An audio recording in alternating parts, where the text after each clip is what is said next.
Satu dua kalimat yang kita sampaikan. Kita berikan masukan, orang bisa jadi baik. Berapa banyak pahala kita panen? Kenapa mau masuk surga sendirian? Gitu kan? Berbuat sendiri gak mau nasihatin orang, enggak, berikan masukan. Mungkin positif sekali, gitu kan?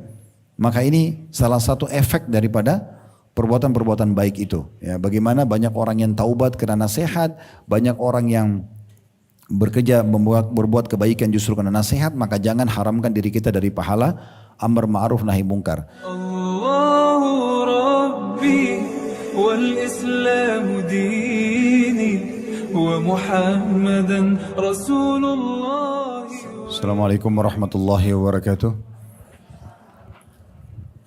Alhamdulillah, selalu saja lisan kita memuji Allah subhanahu wa ta'ala.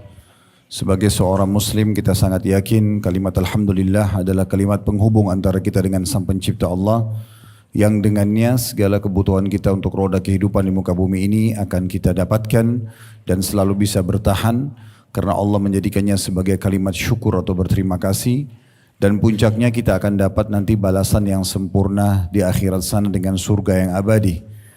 Selanjutnya kita panjatkan salam hormat kita kepada utusan Allah Nabi besar Muhammad sallallahu alaihi wa ala alihi wa sahbihi wasallam, sebagaimana Allah telah perintahkan kita untuk mengucapkan salam hormat kepada beliau. Seperti biasa di Kamis siang hari kurang lebih pukul 13.00 waktu Indonesia Barat, kita akan melanjutkan bedah buku kita yaitu 35 amal pelebur dosa yang ditulis oleh Fatin binti Abdul Aziz hafidahullah, dan kita pada siang ini akan masuk ke amal ke-26, sedekah, amar ma'ruf dan nahi mungkar. Bisa tenang dulu ya supaya nggak bentrok suaranya ya. Tentu dalam judul kita ini sedekah dan amar ma'ruf juga nahi mungkar, khusus sedekahnya sudah pernah kita bahas secara khusus, panjang lebar dibahas, itu seingat saya di amal nomor 8. Ya, nanti ibu-ibu bisa kembali ke halaman 22 sampai halaman 24, itu membahas tentang masalah sedekah. Ya. Namun nanti kita coba ingatkan kembali tentang masalah kedudukan sedekah itu sendiri, dan mengingatkan kembali yang pernah kita baca surah Al-Baqarah ayat 261 sampai 274 yang saya pernah titik beratkan bahwasanya Bapak Ibu selalu ulang-ulangi ayat-ayat ini supaya selalu termotivasi untuk bersedekah di jalan Allah Subhanahu wa taala, memberikan yang terbaik, dan juga di situ diajarkan bagaimana caranya supaya tidak hilang pahala sedekah itu. Tapi kita akan titik beratkan pembicaraan kita pada kesempatan ini di poin selanjutnya, masalah amar ma'ruf dan nahi mungkar. Untuk lebih jelasnya saya akan bacakan dulu apa yang ditulis oleh penulis, baru kemudian panjang lebar kita masuk ke penjelasan atau syarahnya. Kata penulis di halaman 76, amal ke-26 sedekah, amar ma'ruf dan nahi mungkar. Amar artinya perintah, ma'ruf semua kebaikan yang Allah perintahkan. Jadi kalau dikatakan amar ma'ruf berarti menyeru baik buat diri sendiri atau orang lain untuk melakukan ketaatan-ketaatan kepada Allah, dan nahi mungkar, nahi berarti melarang kemungkaran, semua yang dilarang dalam agama.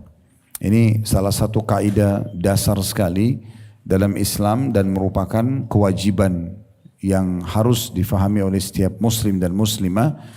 Ini merupakan ciri khas kita sebagai umat Islam, sebagaimana akan panjang lebar kita paparkan insyaallah. Penulis mengatakan dari Hudzaifah radhiyallahu anhu, ia berkata, kami pernah duduk bersama Umar bin Khattab radhiyallahu anhu, lalu Umar berkata, adakah di antara kalian yang hafal hadis Rasulullah sallallahu alaihi wasallam mengenai masalah fitnah? Makna fitnah di sini adalah sesuatu yang akan terjadi nanti di tengah-tengah umat sepeninggal Nabi Muhammad sallallahu alaihi wasallam, yang umat ini butuh panduan yang benar sesuai dengan wahyu supaya tidak menyimpang di saat fitnah itu terjadi. Maka Hudzaifah berkata, saya. Umar lalu berkata, engkau sungguh berani. Maka saya berkata, kata Hudzaifah radhiyallahu anhu, fitnahnya seseorang dalam keluarga, anak dan tetangganya. Namun itu bisa dihapus dengan sholat, puasa, sedekah, amar ma'ruf dan nahi mungkar. Umar berkata, bukan itu yang kumaksud, tapi fitnah yang bergejolak sebagaimana gejolaknya ombak di lautan. Hudzaifah berkata, wahai Amir Mu'minin, engkau tidak akan tertimpa fitnah itu, karena antara engkau dengannya terdapat pintu tertutup. Umar bertanya, apakah pintu itu akan didobrak atau dibuka? Maka kata Hudzaifah radhiyallahu anhu, didobrak. Maka Umar berkata, kalau begitu tidak akan bisa ditutup lagi untuk selamanya. Kami para tabi'in yang meriwayatkan hadis ini berkata atau bertanya, apakah Umar mengetahui pintu itu? Jawab Hudzaifah, iya, sebagaimana dia tahu bahwa sebelum besok itu ada malam. Sesungguhnya saya menceritakan kepadanya sebuah hadis yang bukan kebohongan. Maka kami segan bertanya kepada Hudzaifah, lalu kami menyuruh Masruq bertanya kepadanya, maka jawab Hudzaifah, pintu itu adalah Umar. Hadis ini diriwayatkan oleh Bukhari. Ini saya masih bacakan lafadznya dulu ya. Kita akan rincikan satu persatu riwayat ini. Mungkin di sebelah sini bisa diisi kali, supaya enggak tutup pintunya. Bisa dibuat mungkin 2-3 saf di sebelah kiri saya. Kata penulis, yang diambil pelajaran pada hadis ini adalah sabda Nabi Muhammad SAW bahwasanya fitnah seseorang dalam keluarga, harta, anak dan tetangga bisa dihapus oleh solat, puasa, sedekah, amar ma'ruf dan nahi mungkar. Kita coba dulu perincikan hadis ini supaya Bapak Ibu benar-benar faham tentang hadis ini. Ya. Hadis ini Bapak Ibu sekalian memberikan pelajaran pertama, yaitu pentingnya setiap muslim dan muslimah selalu peduli dan duduk berdiskusi, berbicara tentang masalah agama mereka. Terutama hal-hal yang sifatnya bukan individual, yang mungkin bisa terjadi di tengah-tengah masyarakat, di tengah keluarga, dan itu masalah besar. Ya, tersebarnya permasalahan-permasalahan yang terjadi. Karena kalau individual seperti misalnya masalah sholat, setiap orang tinggal belajar lalu dia terapkan, dia sholat selesai. Tapi kalau masalah-masalah yang besar, ya, fitnah-fitnah yang besar kalau terjadi, seperti terjadi pembunuhan massal pada umat, tersebarnya virus, ya, yang merata, yang dikenal dengan virus taun atau pes, yang banyak memakan korban sepeninggal Nabi Muhammad SAW. Terus terjadinya peperangan antara umat Islam sama umat Islam. Nah ini semua fitnah-fitnah memang pernah Nabi SAW sampaikan akan terjadi pada umat ini. Ya, seperti beliau bersabda misalnya, ada 6 hal, hitunglah 6 hal itu. Ya, kalau terjadi maka termasuk tanda-tanda hari kiamat. Lalu beliau rincikan, lahirnya aku, diutusnya aku, meninggalnya aku, 3 sudah tanda-tanda hari kiamat. Kemudian tersebarnya virus pes atau taun dalam bahasa Arab dikenal dengan taun amwas. Itu terjadi di negeri Syam di masa khilafahnya Umar bin Khattab dan ratusan ribu orang muslim meninggal pada saat itu. Itu terjadi sepeninggal Nabi Muhammad SAW. Di masa hidup beliau tidak terjadi. Kemudian pembebasan Baitul Maqdis, ya, Masjid Aqsa jadi hak kaum muslim, itu juga terjadi di masa Umar bin Khattab.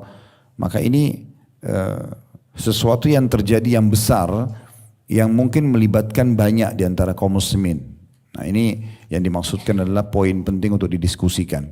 Walaupun secara individu bisa saja Bapak Ibu misalnya berbicara sama teman-teman, kalau masih belum paham tentang hukum sholat duha, apa yang membatalkan sholat, tata cara wudu yang benar, itu boleh-boleh saja. Tapi itu sifatnya individual, itu enggak dibahasakan dengan istilah fitnah. Kalau fitnah itu sesuatu yang besar, yang banyak sekali orang bisa terkena permasalahan dari situ. Ya. Nah, ini kalau misalnya ada satu permasalahan di tengah umat yang kira-kira kalau kita terlibat kita bisa saja salah, bisa saja benar. Maka itu bisa jadi fitnah bagi umat. Yang paling aman di masa fitnah adalah menyelamatkan diri. Tidak terlibat dalam masalah itu. Tidak terlibat dalam masalah itu. Ya. Ini kami memberikan saran seperti kasus sekarang kita sudah dekat dengan pilpres, pilkada, ya. Kalau Bapak Ibu ingin memilih, pilih saja nomor yang kita suka, selesai. Tapi tidak usah menjadi sumber fitnah. Gak usah menjadi sumber pembicaraan setiap hari, kemudian saling menjatuhkan, saling mencari kesalahan. Ini nanti berbahaya sekali. Karena kondisi kita nggak tahu kita benar 100% atau kita salah 100%. Berapa banyak orang dia pikir dirinya benar, setelah terjadi ternyata baru dia tahu itu salah misalnya. Dan itu sudah terlanjur terjerumus, ini fitnah buat dia. Karena kalau sudah terlanjur terjerumus, itu untuk memperbaikinya nggak mudah.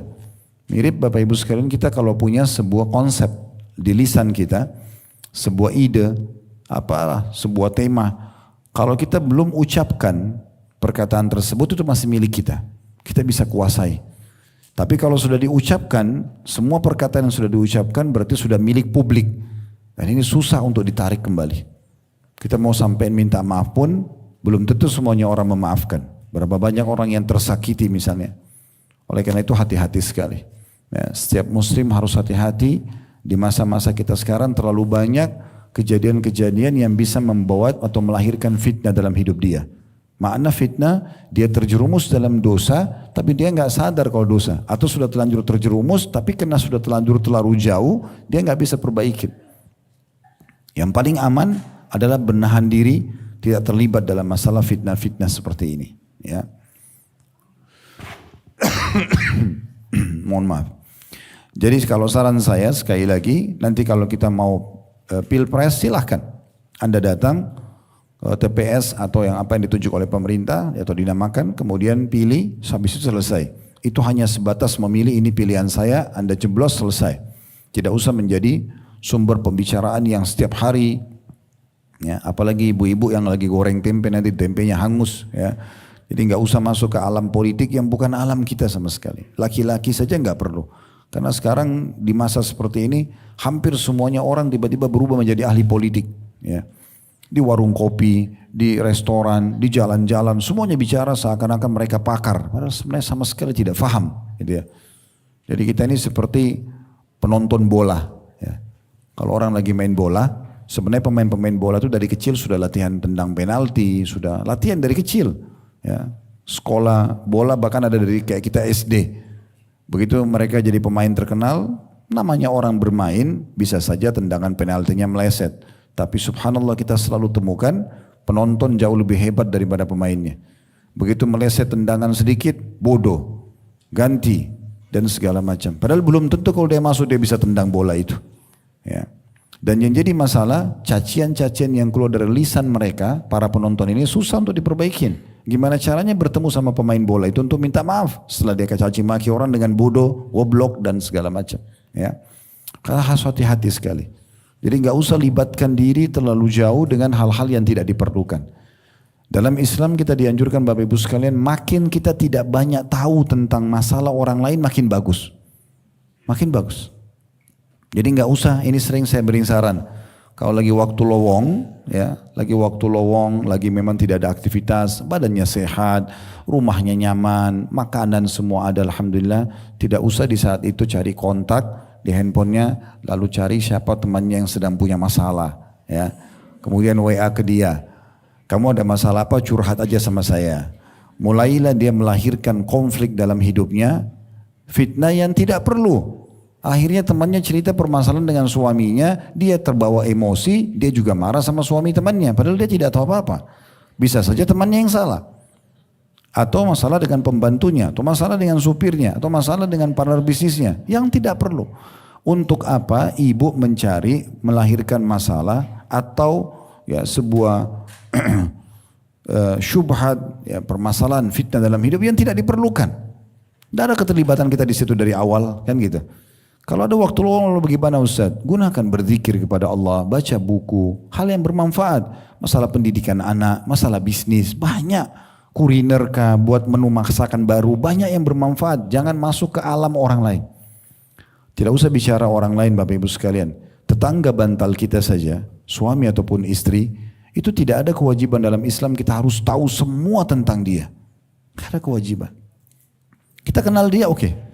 Kita kenal dia, kenal keluarganya, kenal karakter hariannya, iya. Tapi nggak usah kita mengatakan yang kita tidak tahu. Kamu dulu sebelum nikah sama saya pernah zina nggak sih? Itu nggak boleh ibu tanya. Nggak boleh ibu tanya. Ibu tidak tahu masa itu. Oh saya tidak mau kamu gauli kecuali kamu harus ngaku kamu pernah zina atau tidak. Kalau dia bilang iya saya pernah zina 100 kali, sakit hati nggak? Untuk apa nanya? Sekarang sudah suami kok. Sekarang sudah istri. Nggak perlu nanya itu. Kecuali di depan mata kita lihat ada kemungkaran terjadi, dia lakukan kesalahan, di situ baru kita luruskan. Kalau kita nggak tahu nggak usah. Bersangka baik aja. Tugas kita sebagai suami atau istri hanya sampai ajal datang. Jangan suka lahirkan konflik dalam hidup kita yang tidak diperlukan. Ini resep awet muda. Insya Allah dijamin. Tidak terlalu banyak kerutan, tidak banyak uban. Karena begitu, orang banyak uban sama kerutan ini karena semua mau dicampurin. Semua mau ditahu. Ya. Bahkan yang bukan urusannya pun dicari tahu. Bangun tidur buka WA, pertanyaan pertama sudah tahu belum? Sudah tahu apa? Tentang orang lain. Ini luar biasa. Melahirkan fitnah dalam hidupnya yang tidak diperlukan. Jelas ya? Jelas enggak ini? Oh iya. Baik. Ini faedah pertama dari hadis, ya. Kemudian pelajaran yang kedua, ini saya bedah hadisnya poin demi poin supaya nanti kalau baca hadis ini bisa faham ya.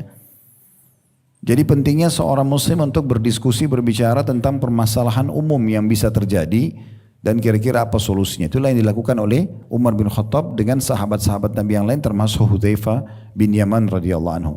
Nah perlu tambahan informasi supaya Bapak Ibu tahu, Hudzaifah bin Yaman ini terkenal dengan sahibus sir Rasulullah sallallahu alaihi wasallam. Maksudnya dia pemegang rahasia Nabi.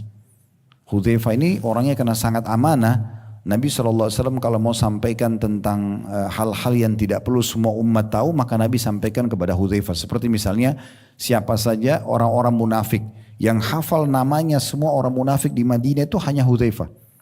Tidak semua Nabi sampaikan. Sampai Umar bin Khattab pernah tanya, apakah hai Hudzaifah, apakah Rasulullah hitung saya termasuk orang munafik? Kata Hudzaifah tidak. Tapi Hudzaifah tidak sebut nama mereka satu persatu. Sampai Umar mau tahu, kalau mau tahu orang yang meninggal itu muslim sejati atau orang munafik, maka dia tinggal lihat Hudzaifah ikut sholati enggak. Kalau Hudzaifah tidak ikut sholati berarti munafik. Jadi Hudzaifah ini punya kedudukan tersendiri, dikenal dengan pemilik rahasia Rasulullah sallallahu alaihi wasallam, dan banyak sekali beliau menukil hadis-hadis tentang fitnah, sesuatu yang terjadi nanti setelah meninggal Nabi SAW, hal yang besar yang bisa menimpa umat, ya. Baik itu karena dia lahirkan sendiri permasalahan itu atau memang sudah terlanjur terjadi di masyarakat dan dia menjurumuskan dirinya pada fitnah tersebut. Baik, pelajaran yang kedua yang bisa diambil adalah penyampaian Hudzaifah radhiyallahu anhu berhubungan dengan hadis fitnah ini. Beliau mengatakan, fitnah seseorang dalam keluarga, anak dan tetangganya. Namun ini bisa dihapus dengan sholat, puasa, sedekah, amar ma'ruf dan nahi mungkar. Nah ini penjelasannya tadi yang saya sampaikan ibu sekalian. Ya. Maksudnya konflik yang dilahirkan oleh seseorang di rumah tangganya sendiri. Itu jadi fitnah. Tadi sengaja ngorek-ngorek dari pasangannya. Ingat, kita menikah untuk jadi pendamping, bukan pengawas. Ya. Kalau dari awal seseorang menikah dan dia tahu pasangannya jadi pengawas, saya yakin dia tidak mau menikah. Suami kepada istri jadi pemimpin. Pemimpin itu apa? Menaungi, melindungi, mendidik, ya, memenuhi kebutuhan, bukan mengawasi. Begitu juga dengan istri. Dia adalah wakil, pendamping dari suaminya. Berarti dia akan membantu suaminya menyempurnakan yang kurang, ya, menutupi kebutuhannya. Jadi bukan jadi pengawasnya. Jadi tidak usah ambil tugasnya malaikat, ya. Sudah ada malaikat di pundak kanan dan kiri, tidak dibayar, bodyguard ini gratis, tidak pernah tidur. Jadi nggak usah periksa-periksa handphone suami, nggak usah. Habisin waktu. Ya. Tapi kan nanti dia curang Ustaz, itu urusan Tuhannya, bukan urusan kita. Dia punya Tuhan yang maha melihat, maha hidup, ya. Maha luas rahmatnya kalau dia minta ampun dan maha berat siksaannya bagi pembangkang yang tidak mau taubat. Untuk apa kita habisin waktu kita untuk itu? Sibuk pasang CCTV di mobil, pasang ini, pasang itu, ngecek ini, ngecek itu, habisin umur untuk apa? Apa gunanya? Gak ada gunanya. Makanya berkerut semua mukanya. Ya. Coba lepaskan diri dari situ. Ya. Subhanallah, saya duduk sama kakak kandung saya. Kakak kandung saya berumah tangga mungkin sudah 40, 30, hampir 40 tahun mungkin. Tidak pernah punya masalah sama suaminya. Saya pernah duduk, tidak pernah ribut satu kali pun. Di keluarga dikenal gitu. Saya lalu duduk sama dia. Apa rahasianya saya bilang? Dia bilang saya tidak pernah periksa HP suami saya. Bahasa pertama kakak saya itu. Saya tidak pernah periksa HP dia. Udah saya sangka baik. Dia bertugas keluar, kebetulan suaminya kena dokter, lagi keluar, saya bersangka baik dia sedang cari nafkah. Dia pulang, saya layani sebagai suami, sebagai istri, selesai. Yang dia cerita saya dengarkan, yang dia tidak cerita saya tidak campuri. Puluhan tahun rumah tangganya gak pernah ada masalah. Yang jadi masalah kenapa? Karena kita lahirkan masalah itu. Jangan pakai sistem manajemen konflik. Ya. Saya pernah waktu S2 di Makassar, kebetulan saya masuk manajemen pendidikan, ada satu makalah, kebetulan saya yang kena lagi giliran untuk tulis itu. Judulnya manajemen konflik, saya bingung awalnya, ini apa nih manajemen konflik. Setelah saya baca literatur, saya susun makalah, ternyata itu satu sistem dikembangin di Amerika oleh beberapa orang ekonom di sana, pakar ekonom, untuk melahirkan satu sistem baru. Jadi bagi mereka di perusahaan itu kalau tidak ada konflik berarti nggak sehat. Gitu ya. Maka pemilik perusahaan dalam sistem manajemen konflik ini sengaja taruh dompet sembarangan, ya, sengaja buat pegawai ini memata-matai pegawai yang itu supaya ada konflik. Dengan adanya konflik berarti sehat perusahaan itu. Ternyata ini Bapak Ibu sekalian sistem ini dibantah oleh pakar-pakar ekonomi di Amerika sendiri. Mereka bantah itu, mereka nggak suka dengan sistem itu, tapi ada yang kembangin. Sayangnya umat Islam tanpa penelitian langsung terapin, terutama ibu-ibu ini. Di rumahnya manajemen konflik, yang ada semua kecurigaan, semua prasangka buruk. Lalu dia mau bahagia di mana ini? Kan gitu. Serahkan kepada Tuhannya Allah Subhanahu wa taala. Yakin Bapak Ibu sekalian, ini kaidah sederhana.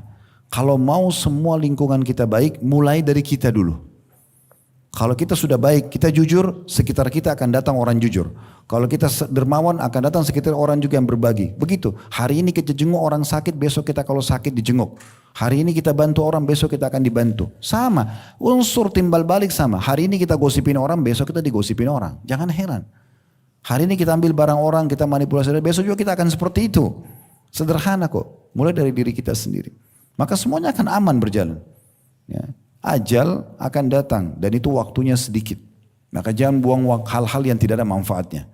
Nah sama juga dengan di sini dikatakan, ya itu terjadi, fitnah terjadi seseorang dalam keluarganya, ini antara suami istri, kemudian anak, terjadi juga pada anak-anak.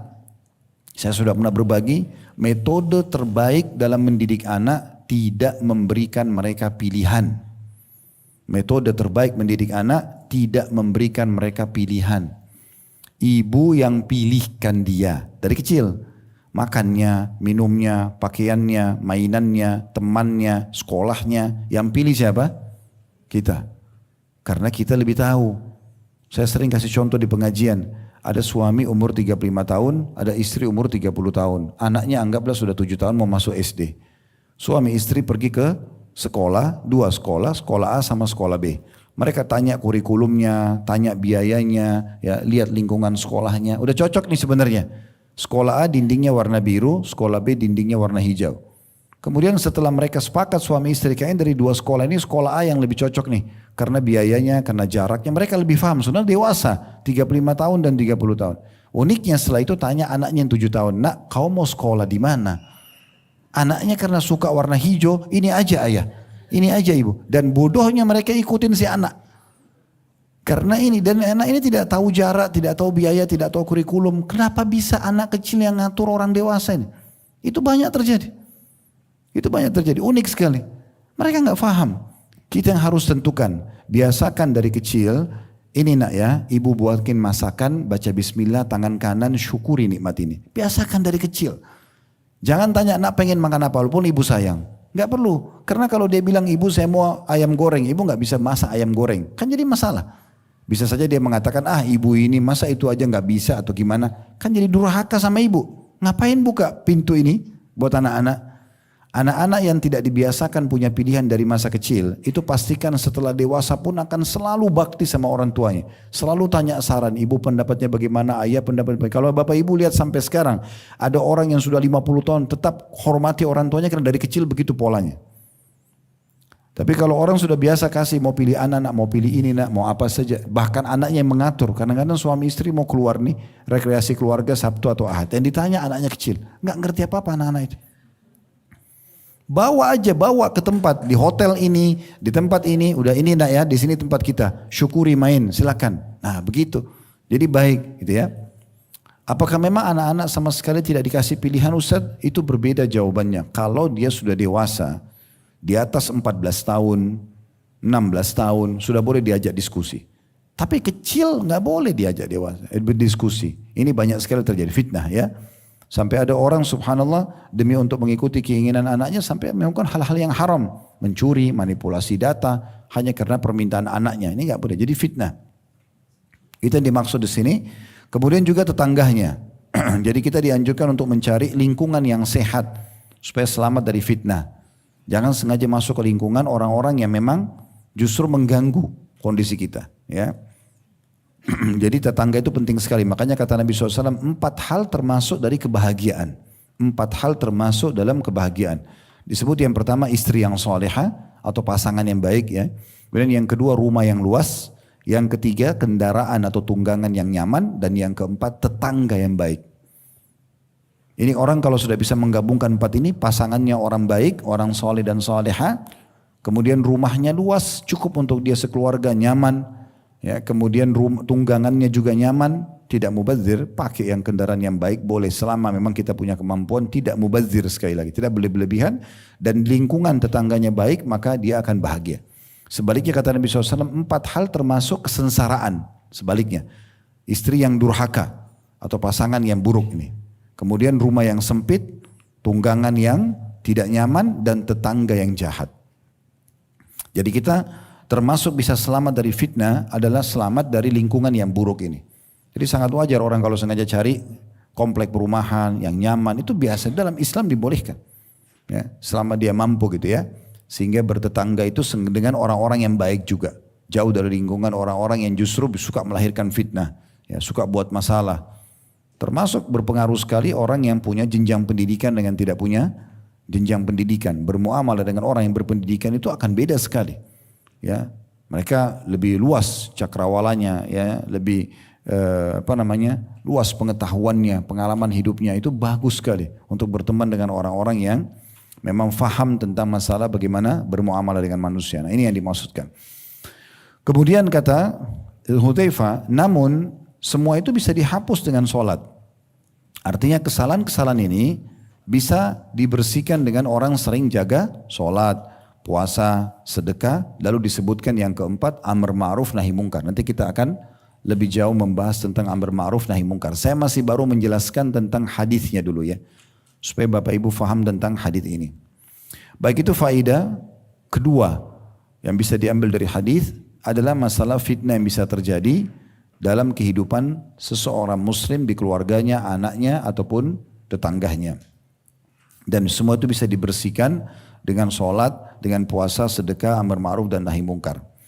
Kemudian pelajaran yang ketiga yang bisa diambil adalah pertanyaan Umar bin Khattab di sini. Beliau mengatakan satu pertanyaan yang unik sekali. Ini hanya difahami bagi orang yang punya ilmu. Dan siang ini Bapak Ibu akan dapat ilmunya insya Allah. Ya. Dia mengatakan bukan itu yang kumaksud. Maksudnya kata Umar, saya tidak bermaksud menanyakan tentang fitnah kecil. Kalau itu fitnah di keluarga bagi saya sudah faham. Seakan-akan Umar mau begitu ya. Tapi yang saya ingin tanya adalah fitnah yang bergejolak sebagaimana bergejolaknya ombak di lautan. Maksudnya ada fitnah-fitnah besar yang Nabi Muhammad SAW pernah sampaikan kalau beliau sudah meninggal maka akan terjadi pada umat ini. Merata banyak orang yang kena fitnah itu. Seperti gejolaknya ombak. Jadi ada orang subhanallah kayak tidak sadar dia terjerumus dengan fitnah itu. Nah, tadi saya bilang bisa saja kasus misalnya pilpres nanti ini menjadi hal yang positif buat kita karena kita cuma datang jeblos yang kita suka selesai. Tapi bisa menjadi fitnah kalau kita terlibat terlalu jauh berlebihan sampai akhirnya kita menjatuh-jatuhkan calon-calon yang lain yang kita tidak pilih. Bahkan sering terjadi suami istri ribut gara-gara beda pilihan. Anak sama orang tua beda pilihan. Ini kan fitnah terjadi. Maka dia mengatakan, saya ingin fitnah yang lebih besar daripada itu.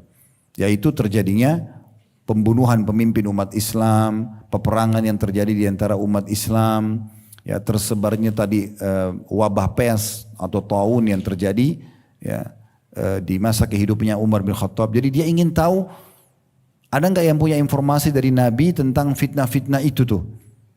Maka Hudzaifah mengatakan, ya Amir Mu'minin, waktu itu Umar jadi raja, maka dipanggil julukan Amir Mu'minin, pemimpin orang-orang beriman. Ya.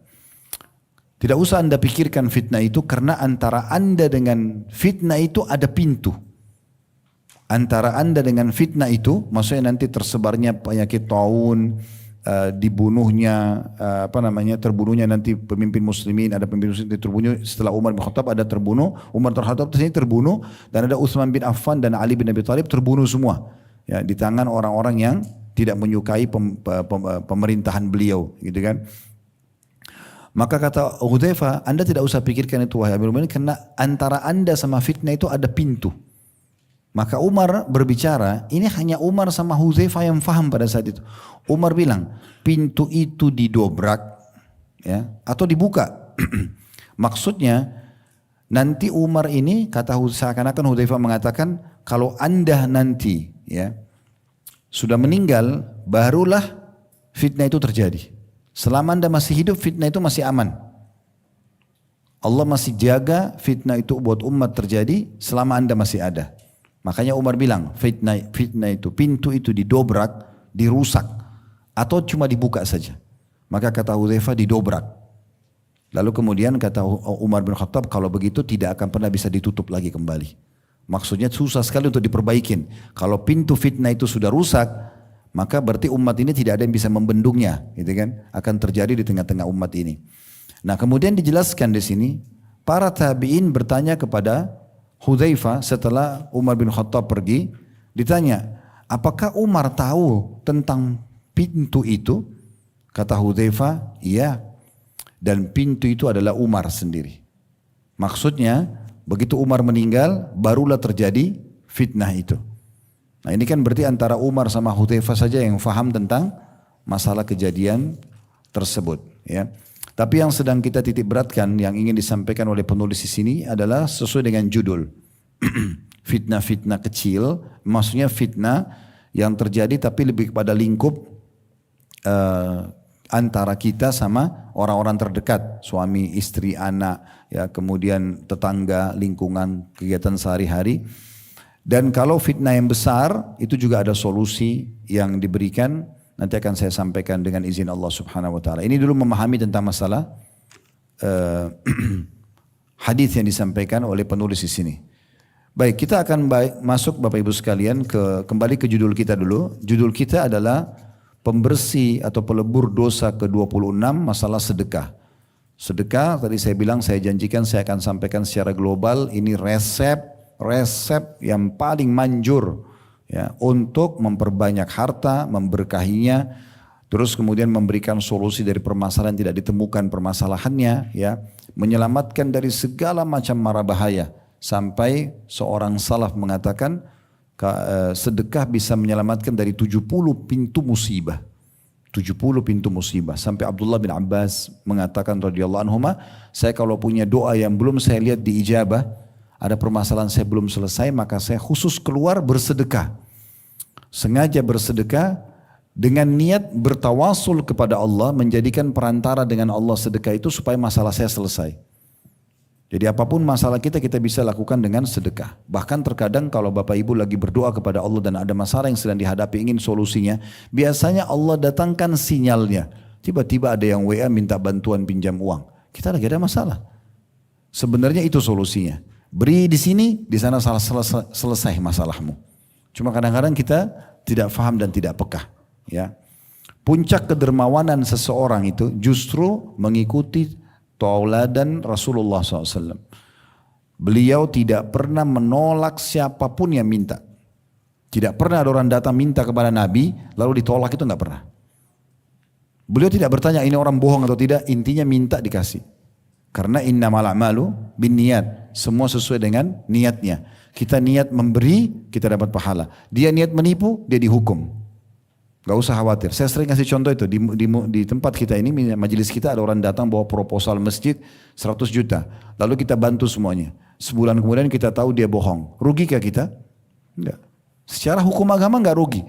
Karena kita niat keluarkan gabungan uang 100 juta tadi itu untuk masjid. Maka innamal a'malu binniyat. Semua dibalas sesuai dengan niatnya. Kita akan dapat pahala bangun masjid walaupun masjidnya belum dibangun. Si penipu akan dapat hukuman dari perbuatan dia.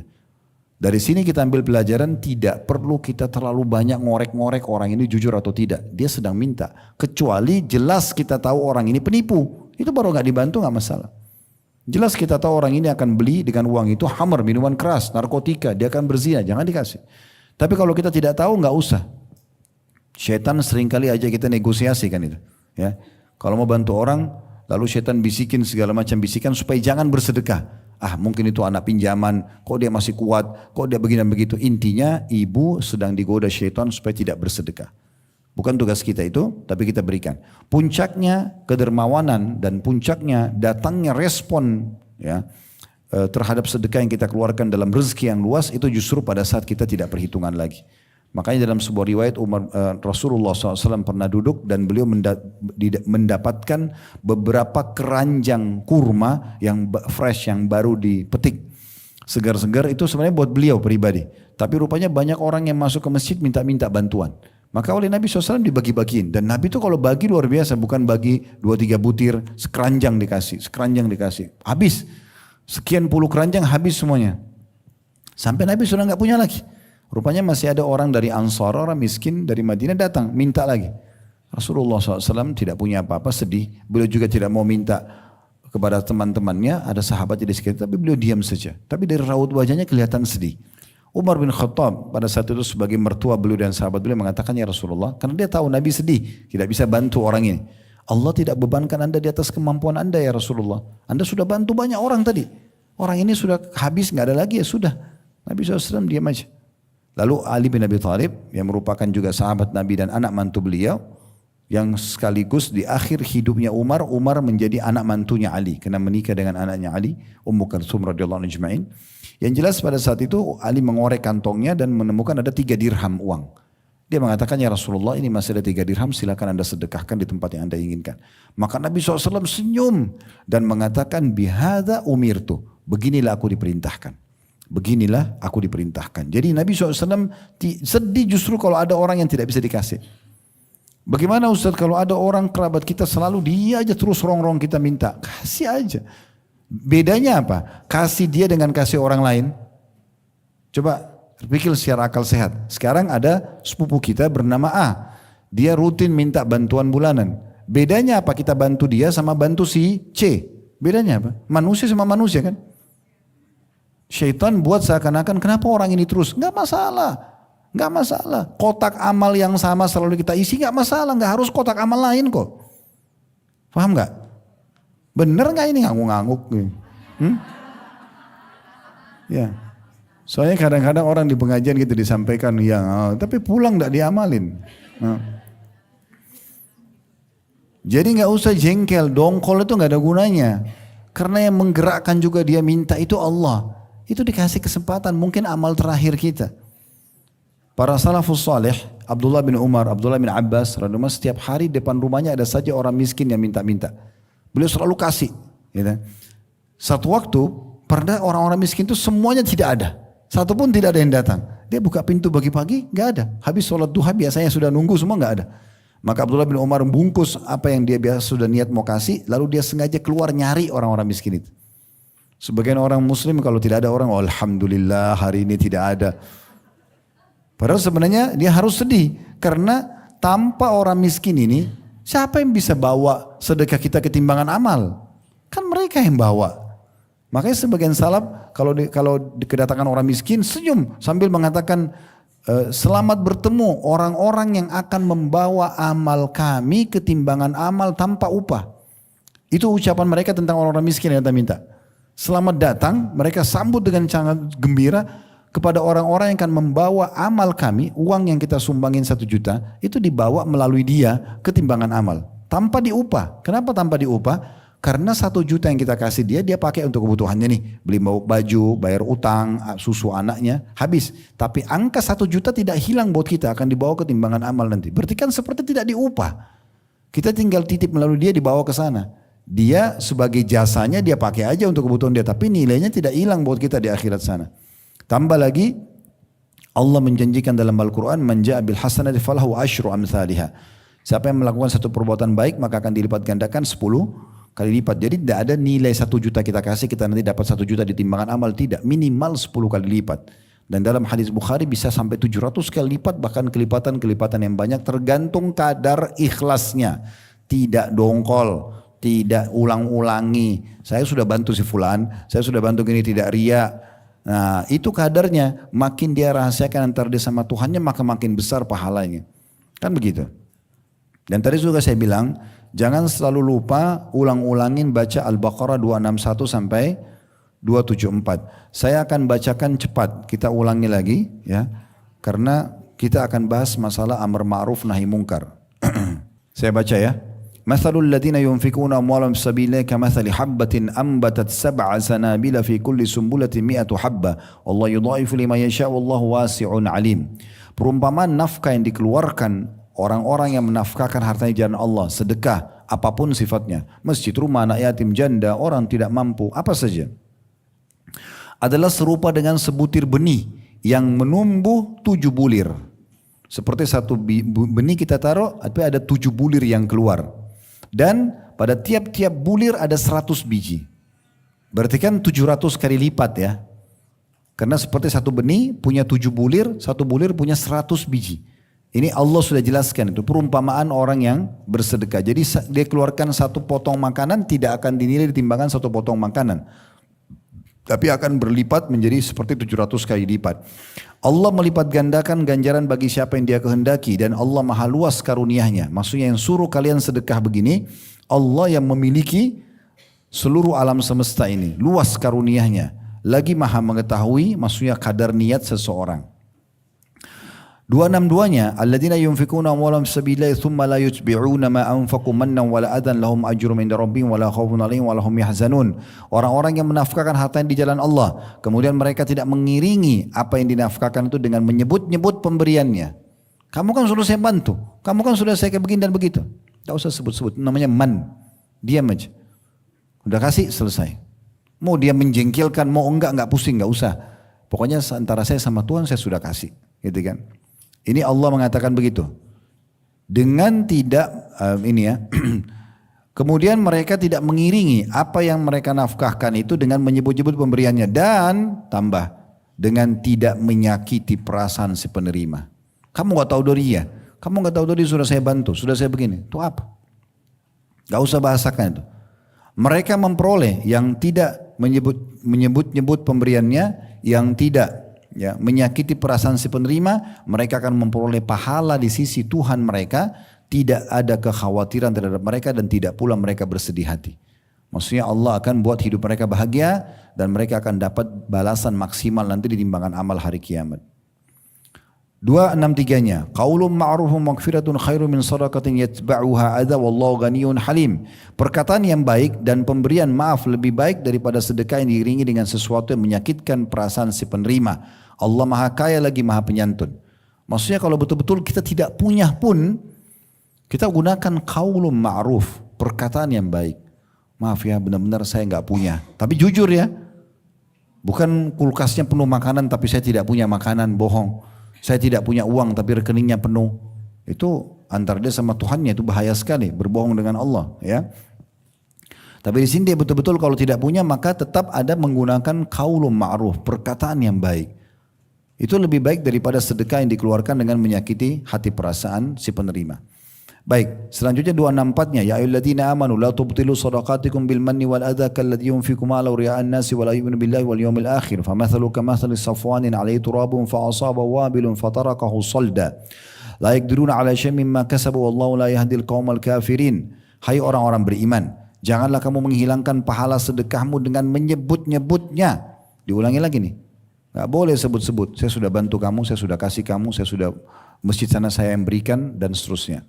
Dan jangan juga menyakiti perasaan penerima. Diulangi lagi nih, kayak sudah 3 kali Allah ulangin dari tadi. Ya, seperti orang yang menafkahkan hartanya karena riya kepada manusia dan tidak beriman kepada Allah dan hari kemudian, bukan karena ingin mengharap pahala sisi Allah, bukan karena ingin masuk ke dalam surga. Maka perumpamaan orang itu seperti batu yang licin. Ya, di atasnya ada tanah. Kita bayangkan sebuah batu yang licin ditaburi pasir di atasnya atau tanah. Kemudian batu itu ditimpa dengan hujan yang lebat. Ya. Maka menjadi bersihlah dia dari tanah tadi. Maksudnya orang yang menginfakkan karena riya, suka menyakiti perasaan si penerima atau menyebut-nyebutnya seperti dia pasir tadi itu. Sedekahnya seperti pasir berada di atas batu licin. Karena riya itu seperti hujan yang besar menimpa sehingga batu itu jadi bersih. Artinya tidak ada pahala yang dia terima sama sekali. Mereka tidak menguasai sesuatu pun dari apa yang mereka usahakan dan Allah tidak memberi petunjuk kepada orang-orang kafir. 265-nya, tentu ini butuh rincian ayat demi ayat tapi saya percepat karena sudah pernah kita bahas tadi saya bilang ya. Di pelebur dosa ke-8. وَمَثَلُ الَّذِينَ يُنْفِقُونَ أَمْوَالَهُمْ ابْتِغَاءَ مَرْضَاتِ اللَّهِ وَتَثْبِيتًا مِنْ أَنْفُسِهِمْ كَمَثَلِ جَنَّةٍ بِرَبْوَةٍ أَصَابَ وَابِلٌ فَآتَتْ أُكُلَهَا ضِعْفَيْنِ فَإِنْ لَمْ يُصِبْهَا وَابِلٌ فَطَلٌّ وَاللَّهُ بِمَا تَعْمَلُونَ بَصِيرٌ. Dan perumpamaan orang-orang yang membelanjakan hartanya karena mencari keridhaan Allah. Betul-betul karena ini perintah Allah, dia berharap pahala hanya dari Allah saja dan untuk keteguhan jiwa mereka. Maksudnya supaya mereka bisa menjadi orang yang dermawan. Seperti sebuah kebun yang terletak di daratan tinggi yang disiram oleh hujan lebat, maka kebun itu akan menghasilkan buahnya 2 kali lipat. Jika hujan lebat tidak menyiraminya, maka hujan gerimis pun memadai dan Allah Maha melihat apa yang kamu perbuat. Jadi Allah SWT berikan gambaran tentang orang yang ikhlas karena Allah ini seperti kebun yang ada di atas gunung. Kalau turun hujan lebat itu hasilnya bisa 2 kali panen, bisa 2 kali lipat hasilnya karena memang subur gitu kan. Kalaupun tidak hujan lebat, gerimis pun sudah cukup untuk membuat bisa panen. Nah perumpamaan orang yang bersedekah di jalan Allah, ikhlas karena Allah karena itu. Atau seperti itu.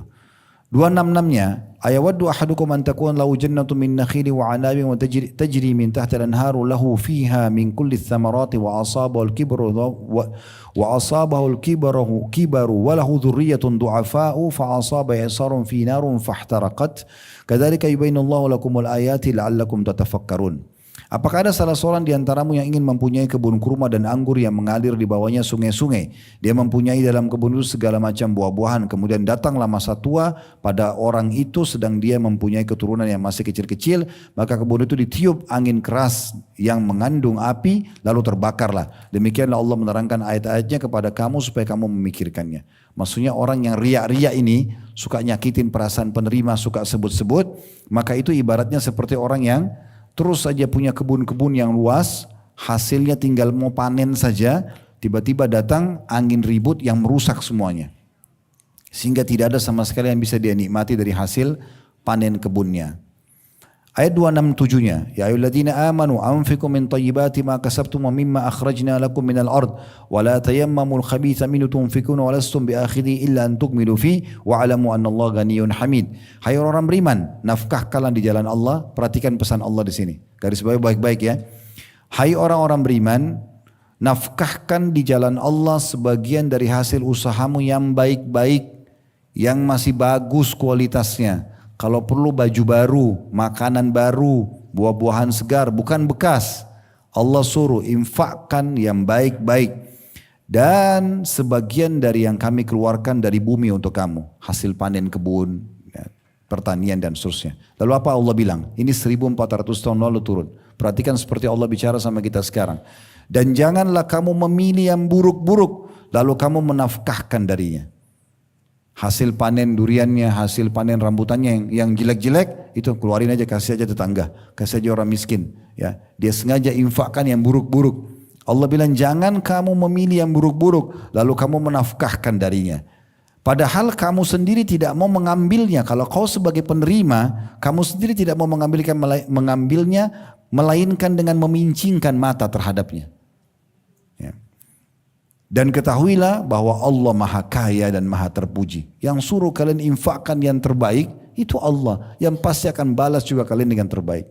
Jadi mulai sekarang, kalau beli buah-buahan yang terbaik buat kita sekeluarga, keluarkan langsung juga bagian daripada itu sebelum kita sentuh buat pembantu rumah tangga, buat orang-orang terdekat kita, kasih mereka. Dari situ baru kemudian kita makan sisanya. Itu yang benar.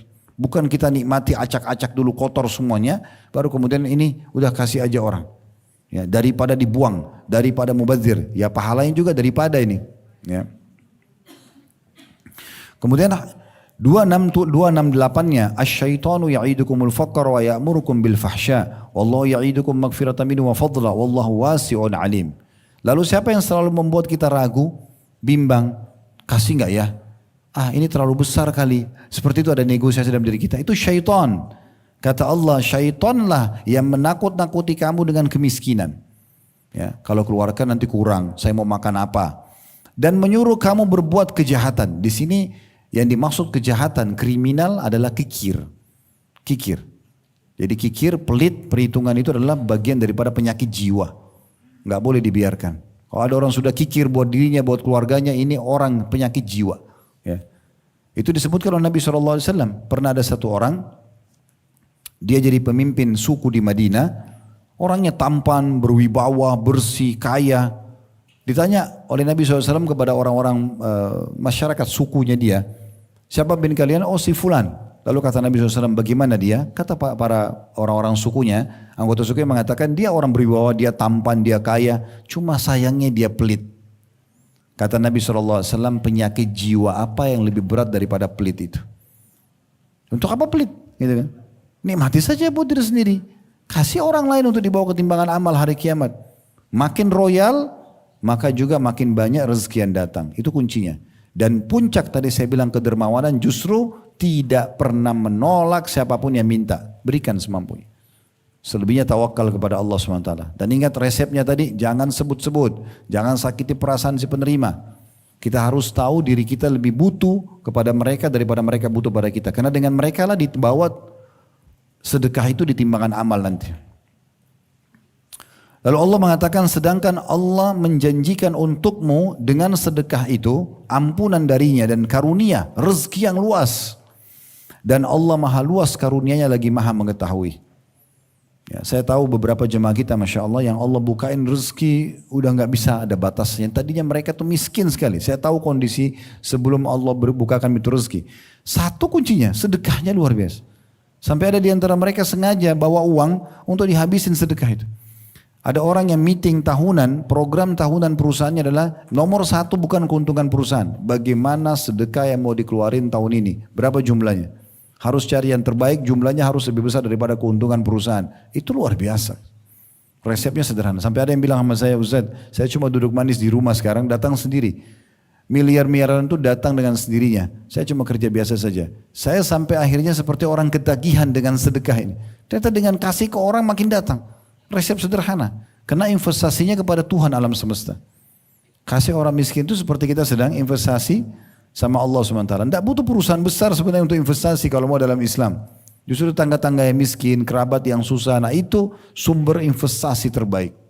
Coba resep ini. 269. Yu'til hikmata man yasha'u ma yu'til hikmata faqad utiya khairan katsira wa ma yadhakkaru illa ulul albab. Allah menganugerahkan al-hikmah atau kefahaman yang dalam tentang Al-Quran dan Sunnah. Maksudnya mau faham dan mau mengamalkan ilmu agama itu kepada siapa yang dikehendakinya. Selalu minta Bapak Ibu sekalian agar kita termasuk orang yang diberikan pemahaman terhadap Al-Quran dan Sunnah yang benar. Kita faham ilmu agama dan kita terapkan dalam kehidupan. Kepada siapa yang dikehendaki oleh Allah. Dan barang siapa yang dianugerahi hikmah, dia faham ini dan dia terapkan dalam kehidupannya, sungguh ia benar-benar dianugerahi karunia yang banyak. Dan hanya orang-orang ya berakallah yang dapat mengambil pelajaran dari firman Allah itu. Yang tadi, yang akalnya sehat, begitu dengar, oh ternyata berinfak itu tidak boleh sebut-sebut, tidak boleh nyakiti perasaan terima, dan berikan yang terbaik, jangan pilih-pilih. Lalu dia amalkan, ini orang yang berakal di mata Allah Subhanahu Wa Taala. Dan ini akan mendapatkan apa yang Allah janjikan. 270-nya. Wa ma anfaqtum min nafaqatin aw nadartum min nadrin fa innallaha ya'lamu ma lidh-dhalimin min ansar.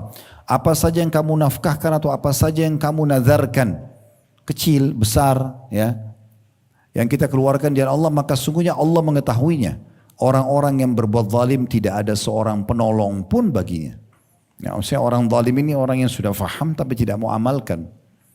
271. In tubdus sadaqati fa ni'mahi Wa in tukhfuha wa tu'tuha al-fuqara fa huwa khairun lakum wa yukaffiru 'ankum min sayyi'atikum wallahu bima ta'maluna khabir. Jika kamu menampakkan sedekahmu, misalnya tiba-tiba saja di pengajian begini kayak ada kotak amal, atau kita lagi di masjid ada kotak amal misalnya, kita harus bersedekah di depan orang. Kalau kau tampakkan sedekahmu, maka itu baik saja, kata Allah. Bukan tidak boleh, karena memang di depan umum kita diminta, ya. Lagi di jalan raya ada tiba-tiba orang miskin minta, lalu kita kasih. Karena diminta di depan umum. Ya. Kita bukan sengaja bilang, ini saya mau infak, lihat ya. Bukan. Itu kan ria. Tapi kita kadang diminta depan orang, yang kita kasih depan orang. Itu bagus kata Allah. Dan jika kamu menyembunyikan, kalau seandainya tidak ada yang tahu, kamu sudah transfer, udah kasih orang ke yayasan, ke individu, maka itu dan kamu berikan kepada orang-orang fakir, maka menyembunyikan lebih baik bagimu. Karena lebih aman dari ria. Ya. Kalau tidak ada yang tahu nggak usah cerita. Kalau terlanjur ada yang lihat ya sudah. Ya, gitu kan? Tinggal kita kontrol niat kita saja. Dan Allah akan menghapus dari kamu dengan sedekah itu kesalahan-kesalahanmu, sebagian kesalahan-kesalahan pembersih dosa, dan Allah mengetahui apa yang kamu kerjakan. 272-nya, laisa 'alaika hudahum walakinna Allah yahdi man yasha wa ma tunfiqu min khairin fali anfusikum wa ma tunfiquna illa ibtigha'a wajhillah wa ma tunfiqu min khairin yuwaffa ilaikum wa antum la tudhlamun. Bukanlah kewajibanmu hai Muhammad menjadikan mereka mendapat petunjuk. Setelah turun firman Allah ini, hai Muhammad sampaikan saja. Kami juga semua dai sampaikan saja. Orang terima enggak terima itu bukan urusan kamu lagi. Yang penting sampaikan, tinggal mereka mau amalkan atau tidak. Allah mengatakan pada nabinya, bukan kewajibanmu menjadikan mereka dapat petunjuk, akan tapi Allah lah yang memberi petunjuk atau taufik kepada siapa yang dikehendakinya. Kalau ada bapak ibu yang bubar dari sini nanti tiba-tiba hati tersentuh, ya mulai sekarang saya komitmen akan sedekah karena Allah, saya akan berikan yang terbaik, saya tidak akan sakit lagi perasaan penerima dan seterusnya, maka itu berarti Allah yang berikan petunjuk ke bapak ibu sekalian. Ya. Lalu dikatakan, dan apa saja harta yang baik yang kamu nafkahkan di jalan Allah, maka pahalanya itu untuk kamu sendiri. Dan janganlah kamu membelanjakan sesuatu melainkan kamu mencari keridhaan Allah. Kalau kamu keluarkan semuanya murni hanya untuk mencari keridhaan Allah, bukan karena pujian manusia yang sering saya bilang hanya sepanjang lidahnya saja. Dan apa saja harta yang baik yang kamu nafkahkan, niscaya kamu akan diberi pahalanya dengan cukup, sedang kamu sedikit pun tidak akan dianiaya, tidak akan dirugikan. Kita infakkan 100.000, bukan 100.000 datang, akan berlipat-lipat datang nanti hari kiamat. 273-nya, lil fuqara'i alladziina uhsiru fi sabilillahi la yastati'una darban fil ardi yahsabuhumul jahilu aghniya'a minat ta'affufi ta'rifum bisimahum la yas'aluna an-nasa ilhafa wa ma tunfiqu min khairin fa innallaha bihi alim. Berinfaklah kepada orang-orang fakir yang terikat oleh jihad. Nah, sekarang kayak teman-teman kita di Gaza, ini kesempatan emas. Ini jarang terjadi. Sekian tahun kita hidup, jarang sekali terjadi peperangan antara umat Islam sama orang non-muslim kan? Ya, jadi begitu terjadi ini kesempatan, segera berikan harta terbaik untuk bantu mereka di sana, ya di Gaza itu.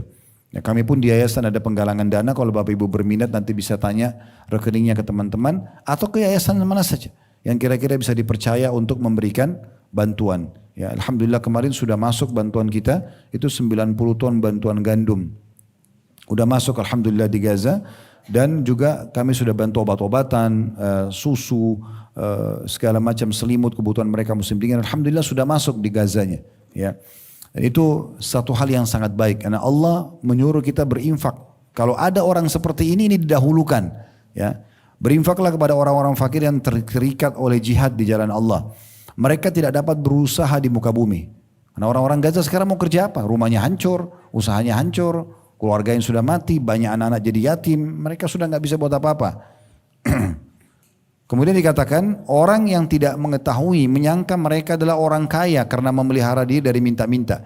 Kalau kita temukan ada orang, bapak ibu sekalian justru tidak pernah minta-minta, tapi kita bisa baca sebenarnya dari penampilan dia, dari rumah dia, dari mungkin keadaan anak-anaknya, kita tahu sebenarnya orang butuh. Tapi mereka tidak minta, justru itu orang yang paling bagus untuk dibantu. Ya. Itu orang yang paling tepat untuk dibantu. Kamu kenal mereka dengan melihat sifat-sifat mereka, ciri-ciri penampilannya. Mereka tidak meminta kepada orang secara mendesak. Dan apa saja harta yang baik yang kamu nafkahkan di jalan Allah, maka sungguhnya Allah mengetahuinya. Terakhir 274-nya, alladzina yunfikuna amwalahum bil-laili wan-nahari sirran wa alaniyatan falahum ajrun 'inda rabbihim wa la khaufun 'alaihim wa la hum yahzanun. Orang-orang yang menafkahkan hartanya di malam dan siang hari. Berarti sepanjang hari 24 jam terbuka kesempatan untuk bersedekah dan dianjurkan berulang-ulang. Saya pernah kasih contoh itu. Kalau lewat di masjid dekat rumah ada kotak amal pinggir jalan. Kita sudah sumbang 10 ribu rupiah, 100 ribu rupiah. Berapalah kita taruh di kotak amal itu cash misalnya. Pergi pagi, pulang sore masih ada kotak amal. Infak lagi. Jangan ikuti syaitan mengatakan tadi pagi kan saya sudah infak. Itu tadi pagi sudah malaikat catat. Sekarang kamu masih hidup punya kesempatan catat lagi. Kan gitu. Kenapa kalau ada kesempatan? Kenapa kalau investasi dunia kita selalu lihat peluangnya? Ya. Kalau ada perusahaan yang sama kita tahu menguntungkan. Kemudian buka lagi pintu investasi kita akan kejar selalu. Ya. Kita ikutin perkembangan dia update nih. Apalagi yang bisa diinvestasi ke situ saya mau ikut lagi. Kalau perlu selama satu hari 3-4 proyek diikutin semuanya. Ini proyek dengan sang pencipta Allah yang akan memberikan kita segala sesuatunya. Ya. Di sini dikatakan begitu. Orang-orang yang menafkahkan, orang-orang yang menafkahkan hartanya di malam dan siang hari secara sembunyi dan terang-terangan maka mereka mendapatkan pahala di sisi Tuhan mereka. Tidak ada kekhawatiran terhadap mereka dan tidak pula mereka bersedih hati. Ini belasan ayat bicara tentang masalah sedekah yang harusnya betul-betul kita fahami sama-sama Bapak Ibu sekalian. Ya. Baik, kita akan masuk sekarang ke amr ma'ruf dan nahi mungkar. Ini tadi masalah sedekahnya ya. Amr ma'ruf nahi mungkar adalah sebuah kaidah dasar Bapak Ibu sekalian. Jadi sedekah kita cukupkan dengan itu. Adalah kaidah dasar dalam Islam dan ini merupakan ciri khas kita umat Islam. Kita memang umat yang suka amar ma'ruf, menyuruh dan menyeru orang-orang untuk berbuat kebaikan dan juga nahi mungkar, melarang dari kemungkaran. Saya tadi bilang di awal pertemuan kita, ma'ruf adalah semua yang Allah anggap baik dan perintahkan dan mungkar semua yang Allah larang ya dan Allah haramkan. Perhatikan dalam surah Al-Imran, surah nomor 3 ayat 110. Allah subhanahu wa ta'ala menyebutkan kalau amar ma'ruf nahi mungkar adalah ciri khas kita umat Islam. Jadi ini harus menonjol dalam diri kita ya.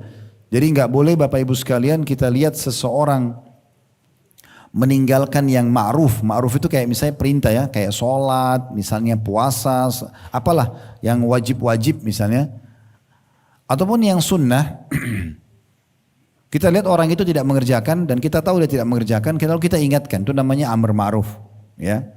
Atau ada orang buat dosa, lalu kita larang dia, berhentikan dari dosa, itu namanya nahi mungkar. Allah berfirman dalam surah Al-Imran, surah nomor 3 ayat 110, Kuntum khaira ummatin ukhrijat linnas, ta'muruna bil ma'rufi wa tanhauna 'anil munkari wa tu'minuna billah. Walau amana ahlul kitabi lakana khairan lahum minhumul mu'minun wa aktsaruhumul fasiqun. Ya. Ini terjemahannya. Kamu, hai umat Islam, adalah umat yang terbaik yang dilahirkan untuk manusia. Kita umat terbaik. Apa ciri khasnya kita? Ya. Menyeru kepada yang ma'ruf.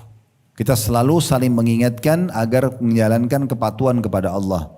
Salat, tutup aurat, selalu saling menasihatin. Ya. Dan mencegah dari yang mungkar, memberhentikan orang yang berbuat dosa.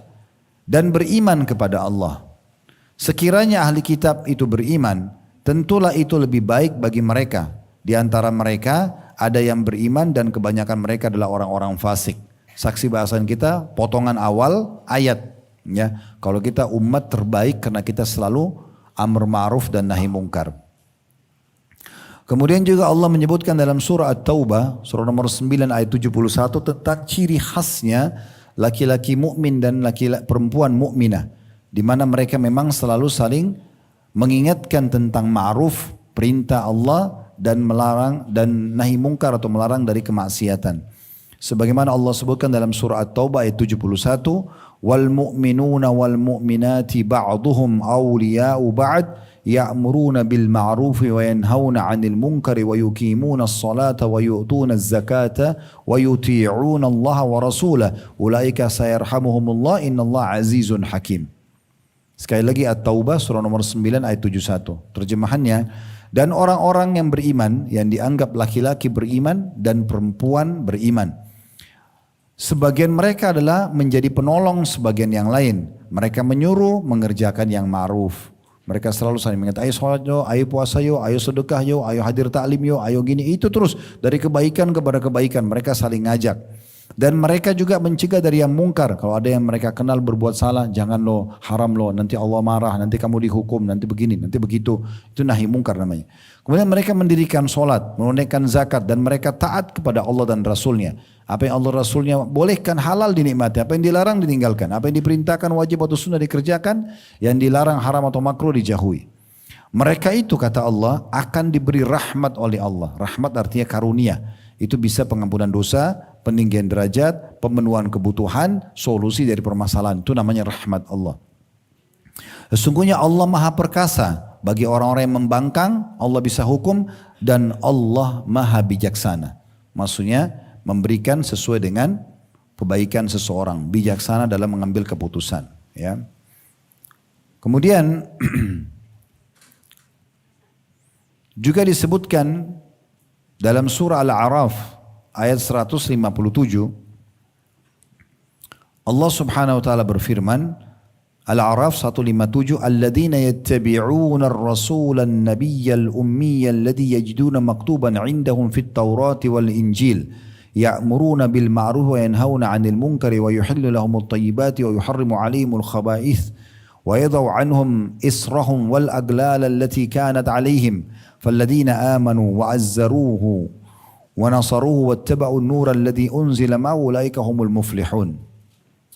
Orang-orang yang mengikuti Rasul, maksudnya Nabi Muhammad SAW, dan kita insya Allah termasuk pengikut beliau, Nabi yang ummi, ya, yang tidak bisa baca dan nulis, yang namanya mereka dapati tertulis dalam kitab Taurat dan Injil yang ada pada sisi mereka. Jadi kitab Taurat dan Injil yang masih otentik itu ada nama Nabi Muhammad SAW di situ. Ya. Di antara Injil yang masih ada penyebutan tentang nama Nabi Muhammad itu kalau tidak salah namanya Barnabas. Dan itu memang mereka usahakan untuk hilangkan. Ya. Cuma masih ada di Indonesia pun ada terjemahan itu. Jadi ada penyebutan tentang nama Nabi Muhammad SAW. Dan ciri khasnya Nabi Muhammad SAW, Nabi yang ada disebutkan dan harus diikuti oleh umat manusia, menyuruh mereka mengerjakan yang ma'ruf dan melarang mereka dari mengerjakan yang mungkar dan menghalalkan bagi mereka segala yang baik dan mengharamkan bagi mereka segala yang buruk. Nah dari sini kita ambil satu poin penting, bahwasanya semua yang Allah perintahkan pasti baik Bapak Ibu sekalian. Jujur, amanah, tanggung jawab, bakti sama orang tua, jenguk orang sakit, memaafkan. Ya, ini semua yang baik-baik. Dan semua yang Allah larang, menipu, mencuri, menggunjing, memfitnah, memukul, membunuh, apalah, itu pasti buruk. Makanya di sini dikatakan, ciri khasnya Nabi Muhammad SAW adalah menyuruh mereka untuk melakukan perbuatan-perbuatan baik tersebut. Menghalalkan bagi mereka segala yang baik dan mengharamkan bagi mereka segala yang buruk. Dan membuang dari mereka beban-beban dan belenggu pada mereka. Maksudnya adalah ahli kitab sebelum kita. Jadi setelah turun Al-Quran, ada beberapa hal yang tadinya berat bagi ahli kitab, akhirnya jadi ringan setelah mereka menganut agama Islam atau mengikuti ajaran Nabi Muhammad SAW. Ya. Seperti dulu di masa Nabi Musa AS, kaumnya Nabi Musa, Bapak Ibu sekalian kalau buat dosa besar, kalau mau taubat itu bunuh diri. Hukumnya begitu di masa Nabi Musa dulu. Kalau orang buat dosa besar, maka taubatnya kepada Allah dia bunuh dirinya karena Allah. Setelah datang syariat Nabi Muhammad SAW tidak ada lagi bunuh diri ini. Yang ada adalah dianjurkan untuk memenuhi 3 syarat sebagaimana Imam Nawawi mengatakan kalau buat dosa dia meninggalkan dosa itu seketika, lagi bohong berhenti, misalnya lagi riba berhenti. Kemudian sesali yang kedua, yang ketiga janji sama Allah tidak mengulangi, maka sudah cukup untuk dimaafkan. Itu contoh belenggu yang ada pada ahli kitab yang dihilangkan dengan datangnya Nabi Muhammad SAW. Maka orang-orang yang beriman kepadanya, maksudnya kepada Nabi Muhammad SAW, memuliakannya, menolongnya dan mengikuti cahaya Al-Quran yang terang, yang turun padanya, maka mereka adalah orang-orang yang beruntung. Nah, saksi bahasan kita di sini memang Nabi Muhammad SAW diutus oleh Allah Subhanahu Wa Taala memang untuk amar ma'ruf dan nahi mungkar. Hukum amar ma'ruf nahi mungkar ini Bapak Ibu sekalian fardu kifayah. Tahu fardu kifayah? Fard itu wajib, kifayah cukup. Jadi ada 2 jenis kewajiban ya, ada yang diistilahkan dengan fardu ain, wajib individual, ada fardu kifayah, wajib ya bagi orang yang sudah mengerjakan dan gugur bagi yang belum mengerjakannya. Begini menjelaskannya. Kalau sholat 5 waktu itu fardu ain, wajib individual. Semua kita wajib sholat. Puasa Ramadan, zakat itu namanya fardu ain. Secara individu dia wajib kerjakan. Kalau fardu kifayah, kewajiban yang kedua, maksudnya kalau sebagian kerjakan, sebagiannya yang lain sudah gugur kewajibannya, seperti sholat jenazah. Nah, sholat jenazah kalau sudah ada yang kerjakan, maka yang lainnya boleh tidak sholat. Walaupun sebenarnya lebih utama orang yang mengerjakan, itu namanya fardu ain. Nah, ini mirip dengan salam. Salam itu, kalau misalnya ada yang masuk ruangan kita ini lalu dia ucapin salam, Assalamualaikum warahmatullahi wabarakatuh. Sebelum ada yang jawab, semua kita kena hukum fardu ain. Semua kita wajib jawab. Tapi kalau ada satu ibu sudah mewakili, Waalaikumsalam warahmatullahi wabarakatuh, maka yang lainnya jadi fardu kifayah. Yang lainnya sudah gugur. Boleh ikut jawab tapi tidak kena lagi dosa karena sudah ada yang mewakili. Itu namanya fardu kifayah. Nah, sholat jenazah, jawab salam, nah itu namanya fardu kifayah. Masuk dalamnya adalah amar ma'ruf nahi mungkar ini. Jadi kalau sudah ada satu orang kerabat buat kesalahan agama, pelanggaran. Kemudian sudah diingatkan oleh satu orang kerabat yang lain, maka kerabat yang sisanya itu hukumnya fardu kifayah. Mereka nggak ditanya lagi sama Allah karena orang itu sudah ada yang tegur. Nah, itu namanya hukum amar ma'ruf nahi mungkar fardu kifayah. Kalau tidak ada yang melakukannya maka wajib Bapak Ibu lakukan. Tidak ada yang ingatkan orang itu, maka kita wajib fardu ain. Tapi kalau sudah ada yang ingatkan, maka menjadi fardu kifayah. Seperti itu pendapat jumhur ulama. Pendapat jumhur ulama tentang masalah amar ma'ruf nahi munkar. Tapi ini pahalanya besar sekali ya. Jadi jangan disia-siakan. Kalau ada orang yang meninggalkan sesuatu yang ma'ruf, atau begini, kalau ma'ruf itu sesuatu yang diperintahkan walaupun orang tidak. Kayak saya sekarang lakukan ini, datang ngisi ta'lim misalnya. Ini amar ma'ruf namanya, ya. Karena saya sedang menyampaikan ke Bapak Ibu tentang ma'ruf. Ini hukum Allah begini loh. Tadi kita bicara tentang sedekah, ini namanya amar ma'ruf. Kita ingatkan orang atau motivasi orang untuk mengerjakan kebaikan tersebut. Ibu-ibu misalnya nasihatin suaminya. Ya seperti hadis tentang semoga Allah merahmati seorang wanita yang kalau dia bangun tengah malam, dia mau sholat malam, dia bangunkan suaminya. Kemudian kalau suaminya nolak, dia percikan air. Percik, jangan pakai gayung ya. Nanti dia marah, dipercik sedikit.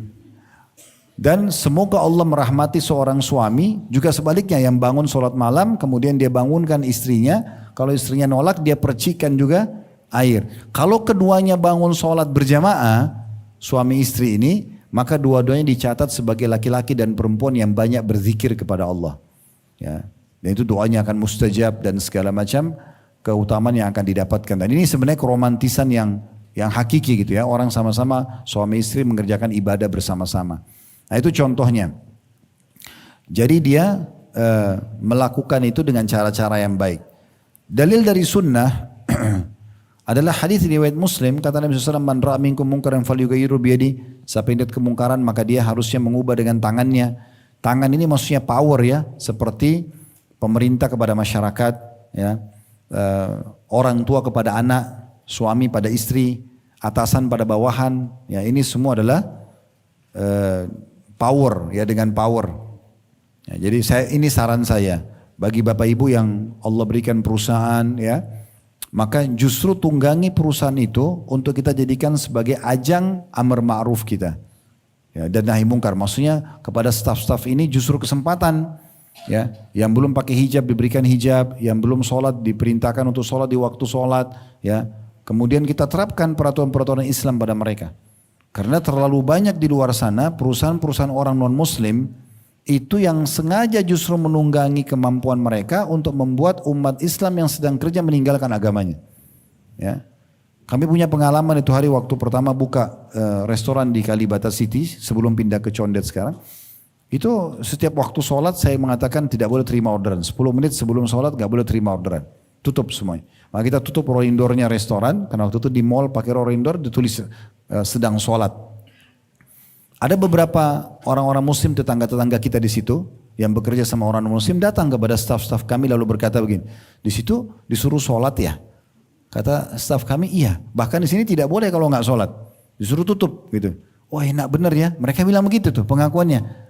Kalau kami jangankan sholat 5 waktu untuk disuruh. Sholat Jumat aja nggak boleh. Iya. Dengan alasan itu nggak ada urusan sama saya, ini kan akad kerja kamu harus kerja. Jadi banyak orang Islam yang tinggalkan sholat Jumat karena pekerjaannya. Saya pernah masuk ke satu swalayan mau beli pakaian. Ini kejadian saya alami sendiri. Kemudian ada orang mungkin kenal saya itu beberapa muslimin, Ustaz minta foto Ustaz. Saya, maaf, kalau sama perempuan saya nggak foto. Kecuali ada laki-lakinya, ada mahramnya atau ada laki-laki yang temani rame-rame mungkin. Kalau untuk berdua tidak. Dan juga tidak berhijab. Kebetulan yang minta foto itu beberapa pegawai perempuan tidak berhijab. Lalu saya bilang tidak berhijab. Lalu mereka tuh nyeletuk bilang gini, Ustaz sebenarnya kami berhijab Ustaz, cuma kena tuntutan kerjaan. Jadi kalau keluar dari sini kami pakai hijab. Coba. Jadi mereka tunggangi kekuatan mereka itu, pekerjaan mereka untuk menindas kita supaya tidak jalankan perintah agama. Loh kenapa sekarang kita tidak balik? Kenapa kita yang punya perusahaan Islam, Muslim kita terapkan itu? Wajibkan mereka pakai jilbab, wajibkan mereka sholat, wajibkan mereka belajar ikut taklim. Itu bagus banget. Beberapa perusahaan alhamdulillah sudah terapkan saran kami ini, sampai taklim itu kayak begini majelis ilmu itu kewajiban semua stafnya harus hadir. Dan itu akan baik kan, belajar kejujuran, belajar amanah, akan membantu sebenarnya juga prestasi di kantor. Jangan dianggap itu buang-buang waktu, sama sekali tidak. Saya pernah itu hari diundang ke Jepang oleh KBRI kita beberapa tahun lalu, ngisi sekitar 10 harian waktu itu di 10 awal Ramadan. Saya sempat ketemu dengan beberapa orang kita, bekerja tapi cukup jauh dari Tokyo waktu itu. Kalau tidak salah mereka bilang mereka masih 6 jam naik kereta api, kereta cepat. Cukup jauh kalau 6 jam. Mekah Madinah aja sekarang 400 kilo, itu cuma 2 jam 40 menit. Ini berarti jauh banget jaraknya. Tapi mereka datang ke KBRI untuk hadiri pengajian kami waktu itu. Terus mereka bilang, Ustaz saya sama teman saya ini, orang-orang ini sama-sama muslim, kami kerepotan kalau sholat. Karena nggak diizinkan. Apa yang harus kami lakukan? Tetap harus sholat mas. Gimana caranya nggak sholat? Oke, saya tanya sekarang, saya bilang pada 2 orang kita itu, kalau mas pamit ke toilet diizinkan nggak? Diizinkan. Dikasih batas waktu nggak? Enggak. Oke. Kalau mau makan ada waktu makan, ada waktu makan. Dibatasi nggak? Ada batas, tapi 1 jam. Oke. Sekarang kalau tidak boleh sholat, oke luangkan waktu ke kamar mandi. Di waktu sholat itu wudu, kemudian sholat aja di gang-gang pabrik, di gang kantor itu. Karena nggak ada solusi untuk meninggalkan sholat. Tapi begitulah mereka memperlakukan umat Islam. Tidak dikasih kesempatan untuk ibadah. Nah, itu penting untuk dipahami. Kemudian yang kedua kata Nabi SAW, fa'ilam yastati fa bilisani. Kalau yang tidak mampu maka baru dengan lisannya. Tidak punya power maka dengan lisan nasihatin. Saya bisa nggak kasih masukan. Saya pernah pelajari begini, saya pernah tahu begini. Ya. Tapi ingat ya, ada syaratnya juga untuk amar ma'ruf ini kita harus punya ilmunya ya. Jangan sampai ibu menasihatin orang tentang sholat, ibu sendiri nggak sholat. Ibu sendiri tidak tahu caranya. Kita sudah tahu, kemudian kita tinggal ajarkan kepada orang, gitu ya. Dan yang kedua harus kita tahu bahwasanya nasihat yang kita sampaikan ini akan lebih besar maslahat daripada mudaratnya. Kayak misalnya ibu mau nasihatin seorang yang sedang mabuk, nggak ada maslahatnya, dia lagi teler nggak paham, gitu kan. Maka di situ kita tidak menegakkan ya ma'ruf itu pada dia karena dia belum faham. Kecuali memang masih ada celah kita bisa memberikan nasihat dan mungkin dia masih sadar, tapi kalau tidak kita harus faham masalah ini. Fa illam yastati fa biqalbi. Kalau tidak mampu dengan lisannya, dia nasihatin mungkin tidak bisa dijangkau. Kita lihat kemungkaran di TV, di media, nggak mungkin kita ingatkan. Ketemu langsung nasihatin nggak mungkin. Maka bisa dengan hatinya. Wadzalika adhaful iman, dan itu selemah-lemah iman. Jadi harus kita tetap tegakkan amar ma'ruf nahi mungkar ini, ya. Dan insya Allah orang yang melakukan ini maka akan banyak sekali manfaat datang kepada dia. Saya pernah punya pengalaman. Ibu sekalian, Masya Allah, semoga Allah jaga beliau. Saya pernah bertemu dengan seorang dulu, saya kenal, dan beliau juga jurusan agama gitu.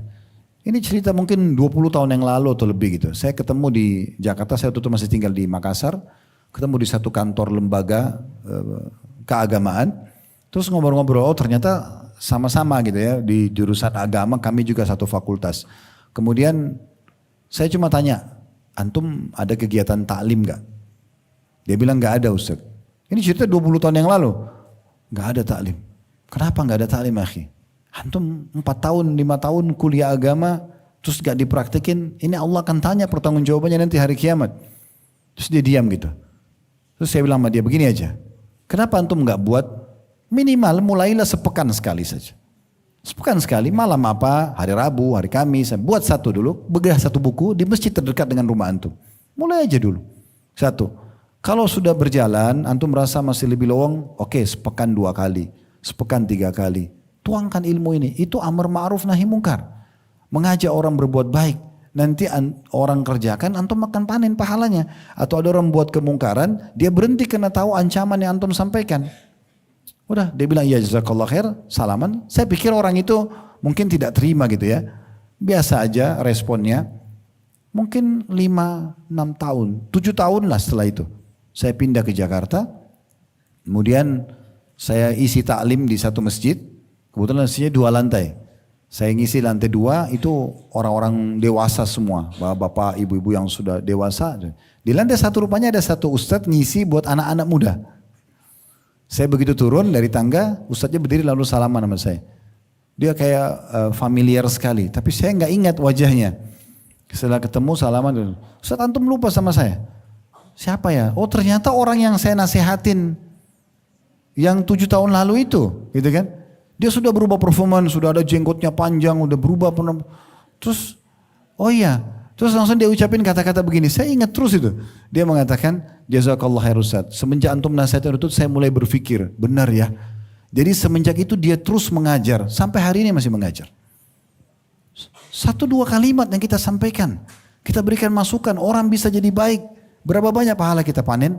Kenapa mau masuk surga sendirian? Gitu kan? Berbuat sendiri nggak mau nasihatin orang, enggak, berikan masukan. Mungkin positif sekali, gitu kan? Maka ini salah satu efek daripada perbuatan-perbuatan baik itu. Ya, bagaimana banyak orang yang taubat karena nasihat, banyak orang yang bekerja berbuat kebaikan justru karena nasihat, maka jangan haramkan diri kita dari pahala amar ma'ruf nahi mungkar. Sebagai penutup Bapak Ibu sekalian, tinggal kita jadikan atau pegang sebuah kaidah penting dalam masalah amar ma'ruf nahi mungkar. Ya, yang pertama harus berilmu. Ini harus berilmu. Memang harus punya ilmu. Jadi apa yang Bapak Ibu mau sampaikan dari yang ma'ruf, mau luruskan dari yang mungkar, itu harus Bapak Ibu tahu ini memang ma'ruf, ini memang mungkar. Harus ada ilmunya. Jangan sampai ibu menganggap itu mungkar, tapi sebenarnya dia bukan mungkar. Atau ibu anggap itu ma'ruf, sebenarnya dia mungkar. Maka kita harus punya ilmunya. Dan ini kita bahas per kasus. Kasusnya misalnya ada kasus tentang masalah orang tinggalin sholat. Nah berarti kan tentang sholat yang sedang kita bahas. Kita cari ilmunya di situ, kemudian baru kita bicarakan. Contoh seorang istri menemukan suaminya nggak sholat. Oke, kasusnya adalah masalah sholat sekarang. Ini mungkar, dia nggak sholat. Kita dalamin dulu tentang keutamaan sholat, baca beberapa artikel tentang itu, kumpulin data-datanya, potongan ceramah, visual, audio, semuanya. Setelah kita punya ilmunya, kemudian baru kita jadikan itu sebagai argumentasi diajukan kepada suami nantinya, gitu kan? Itu contohnya. Jadi kita punya ilmunya. Begitu juga dengan mungkar. Ya, kalau itu betul-betul kita tahu memang tidak boleh dalam agama mungkar, orang itu melakukannya, maka kita baru sampaikan pelurusan tentang hal tersebut. Yang kedua, ikhlas kepada Allah Subhanahu wa taala. Artinya dia betul-betul ingin mencari pahala, bukan karena riya, bukan karena ingin dipuji sebagai seorang alim atau yang semisalnya. Karena memang kata Nabi SAW, Allah tidak terima amal kecuali yang ikhlas karenanya. Kemudian yang ketiga, dia harus menggunakan hikmah. Hikmah itu bijaksana. Dia ngomong dengan bahasa yang tepat, retorika yang tepat, sikonnya, situasi dan kondisinya tepat. Ya. Jadi nggak ada efeknya atau efeknya sangat kecil kalau kita sedang nasihatin orang yang emosional. Lagi marah-marah, terus kita bilang saya duduk sebentar saya nasihatin kamu, mungkin dia nggak mau dengar. Ya. Jadi kita redahkan dulu keadaan, baru kemudian kita bisa memilih tempat dan waktu yang tepat. Jangan suaminya ibu lagi pikirin utang yang menumpuk, lalu ibu datang bicara, saya mau nasihatin deh, kamu kan tidak sholat malam tadi malam. Ya, itu nggak nyambung. Berikan dulu dia solusi dari permasalahan dia, kemudian baru kita masuk ke masalah hal-hal yang baik. Mungkin nanti setelah kita solusinya mungkin kita bisa jual aset ini, kita bisa begini. Jadi ada solusi bagi dia, kemudian kita mengatakan nanti kita sempurnakan mungkin dengan berdoa kepada Allah, kita sholat malam dan seterusnya. Ya, itu contohnya. Jadi dengan hikmah. Kemudian yang keempat adalah dengan mau'idah hasanah. Mau'idah hasanah ini kayak peringatan yang baik. Jadi Bapak Ibu usahakan dalam menyampaikan sesuatu pada orang, dahulukan keutamaan amal daripada ancaman meninggalkan amal. Kayak misalnya gini, ada orang tidak sholat. Bagaimana caranya supaya dia mau sholat? Kita sampaikan ke dia tentang apa yang dia dapatkan kalau dia sholat. Itu keutamaan amal.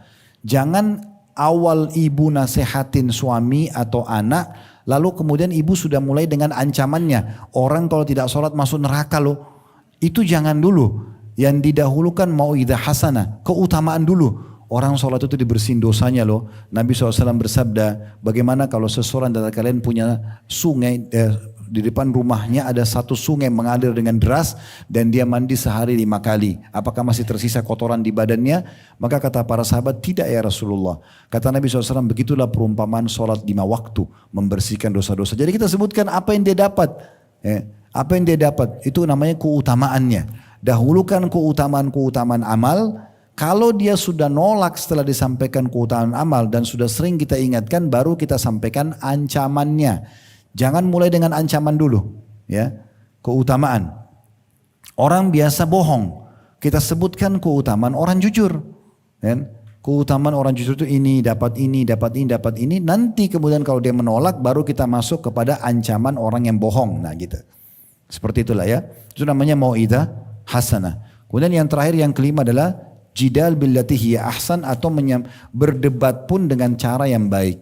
Berbicara dengan cara yang baik. Kalau misalnya dia beradu argumen dengan kita, suami kah, istri kah, anak kah, teman kah, bawahan, atasan, mereka beradu argumen, maka kita layani saja. Enggak masalah. Jangan kita menyampaikan amar ma'ruf nahi mungkar tapi kita mau satu kali penyampaian orang itu harus terima. Enggak, mungkin dia punya argumentasi. Ya kita sudah terlanjur buka pintu itu, ya sudah kita harus terima pintu diskusi dan dialog dengan dia. Enggak apa-apa, ya sebatas ilmu kita. Kalau kita masih tahu, oh ya tapi setahu saya begini, ini loh buktinya, ini loh artikelnya. Setiap saat kita bisa ketik di Google kan. Kalau dia lagi ngomong, oh kayaknya dia butuh ini nih. Kita ketik, mungkin ada artikel yang bisa kita coba dibaca ini misalnya. Ya ini semua adalah adab-adab dalam amar ma'ruf dan nahi mungkar. Allahu a'lam. Baik, dan ada poin juga mungkin saya tambahkan. Tadi itu yang kelima ya. Yang keenam itu tidak boleh kita sendiri menjadi pelanggar. Ya, ini termasuk ya. Jangan sampai kita suruh orang jujur tapi kita bohong. Jangan sampai kita suruh orang sholat kita sendiri tidak lakukan. Jangan sampai kita suruh orang sedekah kita sendiri nggak sedekah. Ya. Efek daripada nasihat itu akan mudah sekali diterima oleh seseorang di saat kita jadi orang praktisi. Jadi kalau misalnya saya berbicara tentang sedekah, ada ustadz lain juga bicara sedekah, ada yang lain juga bicara tentang sedekah, tapi kedua ustadz ini rutin bersedekah mempraktikkan, saya tidak. Maka pastikan yang berefek penyampaian mereka, bukan saya. Karena praktek itu akan mendatangkan keberkahan.